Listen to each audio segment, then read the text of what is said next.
Hey, that's so good. It feels so good out here tonight in the garden. Yes, and you know what?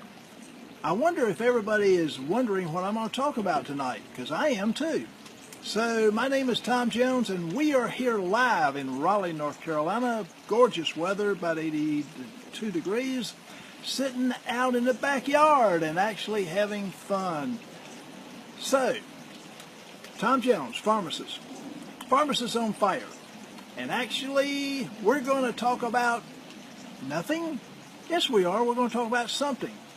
Let's just talk about something. Let's just see what pops in my brain tonight. Hey, if you're a lady, how many calories you think you should be eating a day? And hey, if I'm a guy, how many calories should I be eating during the day? I got the answer for you. And the answer is about, for ladies, 2,000 calories. So if you're in the 2,000 calorie range, hey, you're doing pretty good. And if I'm in the 2,550 calorie range, I'm doing pretty good. And then we're going to be all right. But if we're over that, and if we tend to overeat all the time, then we're not going to be all right. Some other things so you really need to know how many calories you consume during the day. You also need to know what your blood pressure runs. And that's something that is sort of elementary, but we kind of need to know. You need to know your waistline. And that is very, very, very important. You need to know, therefore, your blood pressure, your waistline, your LDL and HDL levels. You need to know your triglycerides. So these are things that you need to know when you walk into that doctor's office, and you need to be able to plan these out and come up with some good ideas on how your health is doing. You need to know pretty well your pulse rate. So early in the morning, take your pulse rate first thing in the morning. Just see how it does, and if you're doing the exercise, take your pulse rate after you exercise. So that's one thing that we're going to talk about tonight, and I guess we can figure out some other things to talk about. What are some not so good things for the body? Well, we've got some dyes that actually you need to be on the lookout to avoid.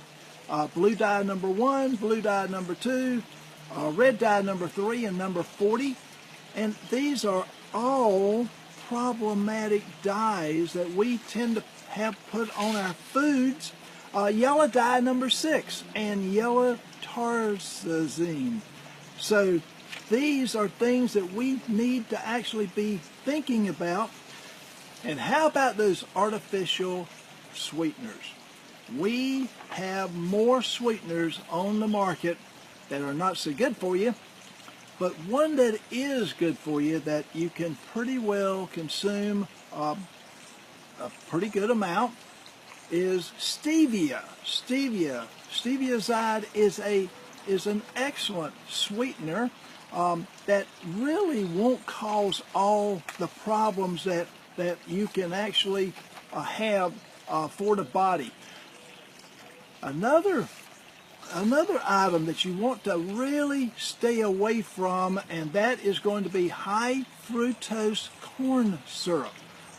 And guess what, ladies and gentlemen, or boys and girls, or folks? It's in everything. Yes, high fructose corn syrup is to be avoided, and it will put extra weight on your body. And it's in everything, so be very, very sure to actually get rid of any item that has the high fructose corn syrup. And I think that trans fats are actually going to be banned, or if they're already banned, so that's not a real problem. So artificial flavors. We need to actually get rid of the artificial flavors. And artificial colors, I think we've already mentioned. So the artificial sweeteners, let's make sure that we clean up our diet We know our levels, we know what's going on in our bodies, and we take charge of our bodies. So that's just some miscellaneous little things that we actually wanted to kind of run by you tonight. Next week, we're going to have something exciting. One of my specialties is managing menopause and all the symptomatology that goes along with menopause. That's something that I've kind of had as a study item for about 25 years now. So we're going to have a 5-part series starting next week on managing menopause and letting that be not so problematic for so many people.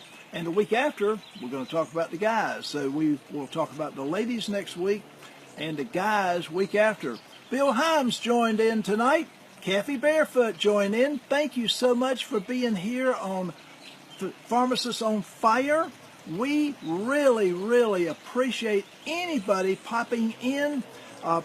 Let us have questions. We'll do questions on the air, and we'll talk about whatever you want to talk about. Again, this is all about education. Education is what makes us better.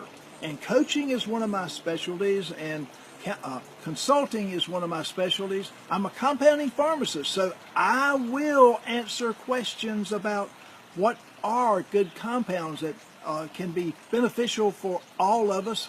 That's something I've been really, really, really involved in for the last 20 years.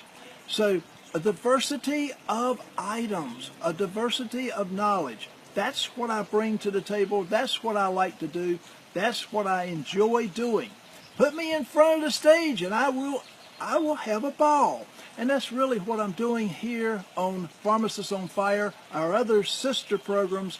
Today with Tom, and we have my wellness train. That's going to be the part that we actually emphasize next week. That will be menopause, one of my wellness train's favorite subjects. And as we go on down the track of life, let's evolve into what you want us to talk about. We want to be the best in the world. We want to educate. We want to coach. We want to develop great systems that help you go forth in life. And that's what it's all about. Be good to yourself. Take charge of yourself. Be in control of your own destiny. That's what you do when you develop a wellness program. I love it. I love it. I love it. My name is Tom Jones. I'm the pharmacist, and you have been on Pharmacist on Fire. See you next week. Bye.